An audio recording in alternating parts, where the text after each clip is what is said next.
Hi friends, പുതിയൊരു വീഡിയോയിലേക്ക് ഞാൻ പേടിച്ചു. അല്ല, അത് അങ്ങനെ തന്നെ നടക്കട്ടെ, പേടിപ്പിച്ചു എന്ന് പറയല്ല. അപ്പോൾ എന്തായാലും ഞാനിപ്പോൾ നിൽക്കുന്നത് നമ്മുടെ കാക്കനാട്, ഞങ്ങളുടെ കാക്കനാട് NGO ക്വാർട്ടേഴ്സ് ജംഗ്ഷനിലാണ്. അവിടെ ഒരു അടിപൊളി പപ്പാജിനെ സെറ്റ് ചെയ്തിട്ടുണ്ട്. അപ്പോൾ അതിൻ്റെ വിശേഷങ്ങൾ നിങ്ങളിലേക്ക് എത്തിക്കാൻ വേണ്ടിയാണ് ഇങ്ങനൊരു വീഡിയോ ചെയ്യണം. അപ്പോൾ അതിൻ്റെ നിങ്ങൾ പരിചയപ്പെടേണ്ട കുറച്ച് പേരുണ്ട് മെയിനായിട്ട്. അവരെല്ലാം ഞാനൊന്ന് പരിചയപ്പെടുത്താം. ആദ്യം തന്നെ ശില്പിനെ ഒന്ന് പരിചയപ്പെടാം. അതിൻ്റെ നമസ്കാരം, എൻ്റെ പേര് കരീം. ഞാനിവിടെ ക്ലബ്ബ് മെമ്പറാണ്. സമീക്ഷ ആർട്സ് ആൻഡ് സ്പോർട്സ് ക്ലബിൻ്റെ 31 വർഷമായിട്ട് മെമ്പറാണ്. അതെ. ഞാൻ ഷാനവാസാണ്. ഞാനൊരു 20 കൊല്ലമായിട്ട് സമീക്ഷയുടെ മെമ്പറാണ്.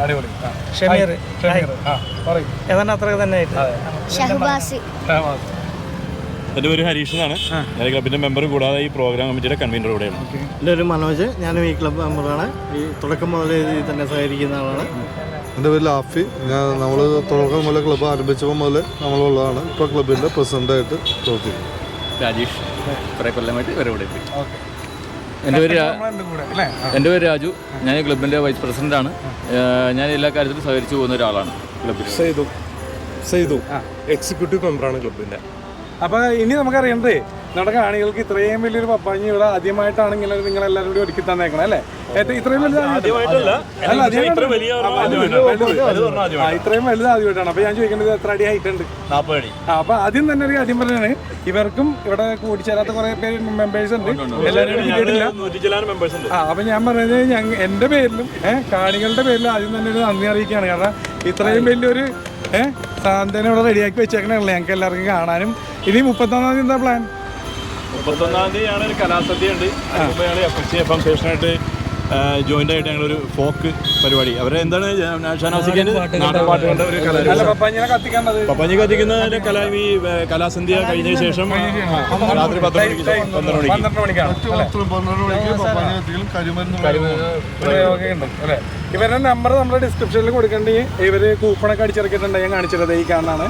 അപ്പോൾ ഇത് വേണ്ടവർ കോൺടാക്ട് നമ്പറിൽ വിളിക്കുക. എത്ര സമ്മാനം? അത് വലിയ വലിയ സമ്മാനങ്ങളാണ്. അതൊക്കെ നിങ്ങൾ വിളിച്ച് നേരിട്ട് ചോദിക്കുക. കാരണം വീഡിയോ വലുതാക്കി വിടാണ്ടിരിക്കാനാണ് കൂടുതൽ എടുത്ത് പറയാത്തത്. പിന്നെ ലോകനാഥ് ബെഹ്റയാണ് ഇനാഗുറേറ്റ് ചെയ്യുന്നത്. അതായത് ഈ സെക്ഷനെ 4ആയിട്ട് ഡിവൈഡ് ചെയ്യാം. ഒന്ന് ആകാശവാണിയായിട്ടുള്ള പ്രോഗ്രാം, രണ്ടാമത് പൊതുസമ്മേളനം, മൂന്നാമത് ഒരു ചികിത്സാ ഫണ്ടിന്റെ വിതരണമുണ്ട്. 15 പേർക്കാണ് നമ്മൾ ചികിത്സ കൊടുക്കുന്നത്. ഇതൊരു വലിയ സംഭവമാക്കി മാറ്റാനാണ് നമ്മൾ ഉദ്ദേശിക്കുന്നത്. കാരണം ചാരിറ്റി ഒരു മെയിൻ സംഭവമാക്കി മാറ്റാനാണ് സമീക്ഷ ആഗ്രഹിക്കുന്നത്. പിന്നെ മെഗാ ഷോ, പപ്പാഞ്ഞി കത്തിക്കല്, അത് കഴിഞ്ഞ് കരിമരുന്ന് പ്രയോഗം. കൊച്ചിയിലെ ആഘോഷമാണ് ഏറ്റവും വലുത്. പക്ഷെ കൊച്ചി കഴിഞ്ഞാൽ ഇപ്പോൾ വേറെ എങ്ങും പോകേണ്ട ആവശ്യമില്ല. കാക്കനാട് തന്നെ ഇവിടെ 5000-ത്തിനടുത്ത് ക്രൗഡ് ഉണ്ടാവും. അത് കൂടുതലും ഒരു 75% IT സെക്ടറിൽ നിന്നുള്ള ആളുകളായിരിക്കും ഇവിടെ ക്രൗഡ്. അപ്പോൾ ഈ ഏരിയയിലുള്ളവർക്ക് എന്തായാലും തീർച്ചയായിട്ടും ഇവിടെ തന്നെ എല്ലാവർക്കും ചൂട് കടപിടിക്കണം എന്നുള്ള ആഗ്രഹം. കാരണം 30 വർഷമായിട്ടുള്ള ക്ലബ്ബ്. പക്ഷേ ഇവിടെ ഈ സ്ഥല പരിമിതിയുണ്ട്. ഞങ്ങൾ നല്ലൊരു ഗ്രൗണ്ട് നോക്കണ്ട, നമുക്ക് ചെയ്യാൻ പറ്റുന്നത് മാക്സിമം ചെയ്തുകൊണ്ടിരിക്കുന്നത്. കൂട്ടായ്മയാണ് കേട്ടോ, ഭയങ്കര ടീം വർക്കാണ്. ഇതിന്റെ ശില്പി കരിമാണ്. എല്ലാവർക്കും നാട്ടുകാർക്ക് ഒരു നന്ദി അറിയിക്കാൻ. നാട്ടുകാരിലേക്ക് ഞങ്ങൾക്ക് ഇത് സാധൂകരിക്കാനായിട്ട് സാധിക്കില്ല ഒരിക്കലും. ഇവിടെ പല സ്ഥലങ്ങളിൽ നിന്ന് വരുന്ന വ്യവസായം ചെയ്യുന്ന വ്യാപാരശാലൊക്കെ നമുക്ക് പല സ്ഥാപനങ്ങളും പല ഓഫീസുകളും നമ്മൾ ഹെൽപ്പ് ചെയ്തിട്ടുണ്ട്. അപ്പോൾ എല്ലാവർക്കും നന്ദി അറിയിക്കുന്നത്. എല്ലാ പ്രോഗ്രാമിന്റെ ജീവൻ നാട്ടിൽ ഈ നാട്ടുകാർ. അപ്പോൾ ഇനി നമുക്ക് അറിയേണ്ടത് ഇതിന്റെ ഹൈറ്റ് അങ്ങനെയുള്ള കാര്യങ്ങളൊക്കെയാണ്. അത് അല്ലേ ശില്പി തന്നെ പറയട്ടെ. ആദ്യമായിട്ടാണ് എൻ്റെ അടുത്ത് ഇങ്ങനെ ഒരു പപ്പാനിനെ ഉണ്ടാക്കണമെന്ന് പറയണത്. അപ്പോൾ എൻ്റെ ജോലിയുടെ ഒരു പ്രശ്നം വെച്ച് ഞാൻ ഒഴിഞ്ഞു മാറിയെങ്കിലും അത് നമ്മുടെ വീടിന് മുറ്റത്ത് തന്നെ കൊണ്ടുവന്ന് ഇറക്കി സാധനങ്ങൾ. പിന്നെ അത് ജോലിക്ക് ബുദ്ധിമുട്ടില്ലാത്ത രീതിയിൽ വൈകുന്നേരം രാത്രിയും പകലൊക്കെ ആയിട്ടിരുന്ന് അത് ചെയ്ത് ഒരു 4 ദിവസം കൊണ്ട് വെൽഡിങ് പരിപാടികളെല്ലാം തീർന്നു. അപ്പോൾ അതിന് നമ്മൾ ഉപയോഗിച്ചിരിക്കുന്നത് ഒരു 250 കിലോ പൈപ്പ്, കമ്പി എന്നുള്ള ഐറ്റംസുകളാണ് നമ്മളിത് ഉപയോഗിച്ചാണ് വെൽഡിങ് പരിപാടി നടന്നുകൊണ്ടിരിക്കുന്നത്. പിന്നെ അതിനുശേഷം നമ്മളൊരു 4 ദിവസം കൊണ്ട് നമ്മുടെ ക്ലബിലെ ഒരു 10-30 മെമ്പേഴ്സ് എല്ലാവരും കൂടിയാണ് നമ്മൾ പിന്നെ ഈ രൂപത്തിലാക്കിയെടുത്തത്. ഇതിൻ്റെ മേളിലൊരു നമ്മുടെ ബോഡി ക്ലിയർ ആയിട്ട് കിട്ടാൻ വേണ്ടി, അതേപോലെ കമ്പി നമുക്ക് പുറമേ കാണാതിരിക്കാൻ വേണ്ടി നമ്മൾ ഫോം ബോർഡ് കാര്യങ്ങൾ എല്ലാം കവർ ചെയ്തിട്ടാണ് നമ്മൾ ക്ലോത്ത് കവർ ചെയ്തിരിക്കുന്നത്. ഈ കവർ ചെയ്തിരിക്കുന്നതെല്ലാം പശ വെച്ച് ഒട്ടിച്ചിട്ടാണ് എല്ലാം ചെയ്തേക്കുന്നത്. ഇതിനെല്ലാം നമ്മുടെ ക്ലബ്ബ് മെമ്പേഴ്സ് എല്ലാവരും രാവിലെ പകലില്ലാതെ തന്നെ രാത്രി കഷ്ടപ്പെട്ടിട്ട് തന്നെ എല്ലാം ചെയ്തത്. പിന്നെ ഇത് നമ്മൾ നിർത്തിയല്ല ചെയ്തിരിക്കുന്നത്. ഇത് താഴെ കിടത്തി വർക്ക് വെൽഡ് ചെയ്തിട്ട് നമ്മൾ ഇവിടുന്ന് ഒരു 150-200 മീറ്റർ ദൂരമുണ്ട് എടുത്തുകൊണ്ട് വരാൻ. ഒരു 10-50 പിള്ളേര് അതെല്ലാവരും കൂടി ചുമന്നുകൊണ്ട് ആ ഒരു രസമായിരുന്നു.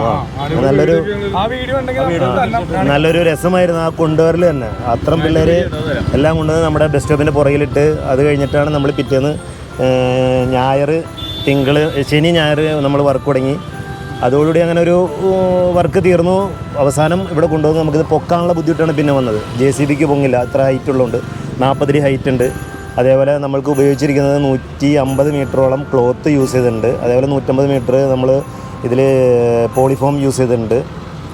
പിന്നെ നമ്മുടെ ഈ ഷൂ പൊക്കിയത് രാത്രി ക്രെയിൻ കൊണ്ടുവന്നിട്ട് ക്രെയിനിലാണ് നമ്മൾ പൊക്കിയത്.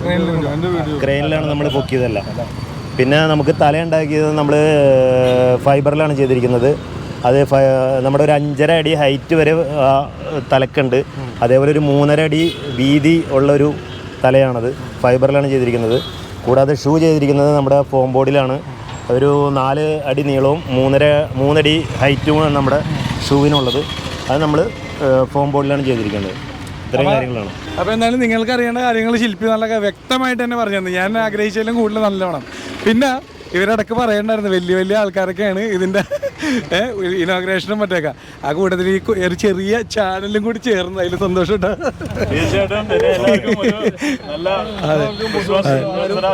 അല്ല, ഇന്നലെ വന്ന് എടുത്താണ്. ഞാൻ പറഞ്ഞില്ല, ഒരു കുടുംബത്തിലൊരു മരിപ്പ് വന്നു വിട്ട് അതിന്റെ പുറകെ പോയി തിരക്കായി പോയി. പിന്നെ എല്ലാവരും ക്ഷണിക്കണം. അത് നിങ്ങളാണ് പറഞ്ഞോ, ഞാനല്ല പറയണ്ടത്.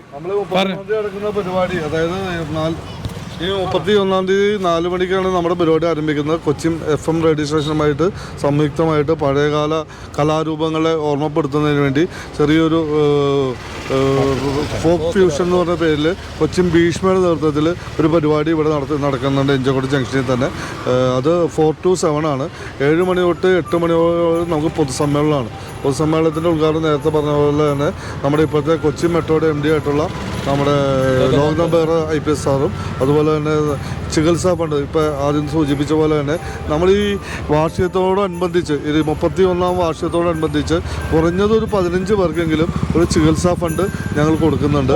അപ്പോൾ അത് നമ്മുടെ എല്ലാവരും ഒരു സന്തോഷത്തിന് വേണ്ടിയാണ്. ഇതിനു മുമ്പും നമ്മളിപ്പോൾ ചാരിറ്റിക്ക് തന്നെയാണ് മുൻതൂക്കം കൊടുത്തിരുന്നത്. പക്ഷേ ഇത് നമ്മുടെ വാർഷികത്തോട് മാത്രം വാർഷികം പ്രമാണിച്ചാണ് നമ്മൾ ഈ രീതിയിലുള്ള ഒരു പ്രവർത്തനം മുന്നോട്ട് കൊണ്ടുവരുന്നത്. അതിൻ്റെ ഉദ്ഘാടനം നമ്മുടെ ബഹുമാനപ്പെട്ട പോലീസ് അസിസ്റ്റൻറ്റ് കമ്മീഷണറായിട്ടുള്ള ബേബി സാറാണ്. പിന്നെ അതുപോലെ തന്നെ ഫയർ സ്റ്റേഷനിലെ സ്റ്റേഷൻ മാസ്റ്ററും അതുപോലെ തന്നെ മറ്റുള്ള ഈ തൃക്കാക്കര മുനിസിപ്പാലിറ്റിയിലെ കൗൺസിലർമാരെല്ലാം പങ്കെടുക്കുന്ന ഒരു പൊതുസമ്മേളനമാണ്. അത് 7 to 8 ആണ്. അതിനുശേഷമാണ് നമ്മളിവിടെ വിരുന്നൊരുക്കുന്നത്. നമ്മുടെ കൊച്ചിൻ സോറലായി അവതരിപ്പിക്കുന്ന മ്യൂസിക് ഇവൻ്റാണ് ഇവിടെ നമ്മൾ ഇത് ചെയ്യുന്നത്. അത് നമ്മൾ എഞ്ചക്കോട് ജംഗ്ഷനിൽ തന്നെ വെച്ചാണ്.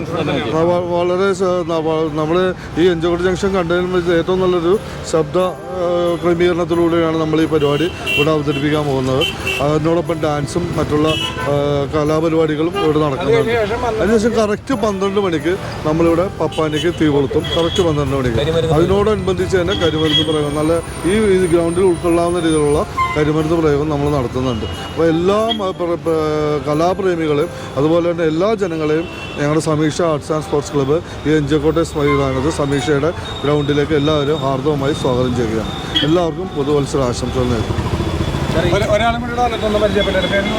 എൻ്റെ സാറ് ഇതിവിടെ ചേർത്തെടുക്കൂലേ? അപ്പം എന്തായാലും വീഡിയോ അവസാനിപ്പിക്കുന്നതാണ്. നമുക്കിങ്ങനെ ഒരു വീഡിയോ ചെയ്യാൻ അവസരത്തിൽ ഒരുക്കി തന്ന, അതുപോലെ നമ്മൾക്ക് എല്ലാവർക്കും നമ്മുടെ നാട്ടിലൊരു ഫോട്ടോ വെച്ചിൽ മാത്രം കണ്ടുവരുന്ന ഒരു സംഭവം ഇവിടെ അടിപൊളിയായിട്ടൊരു പപ്പാഞ്ഞിനെ ഉണ്ടാക്കി തന്നതിൽ ഒരിക്കൽ കൂടി നന്ദി അറിയിച്ചുകൊണ്ട് എല്ലാവർക്കും ഒരു നല്ലൊരു പുതുവർഷം നേർന്നുകൊണ്ട് നിർത്തുന്നു. വേറെ ഒന്നും പറയാനല്ല. അപ്പോൾ എല്ലാവരും സപ്പോർട്ട് പ്രതീക്ഷിച്ചുകൊണ്ട് നല്ലൊരു പുതുവർഷം നേർന്നുകൊണ്ട് നിർത്തുന്നു. Okay, bye. Thank U.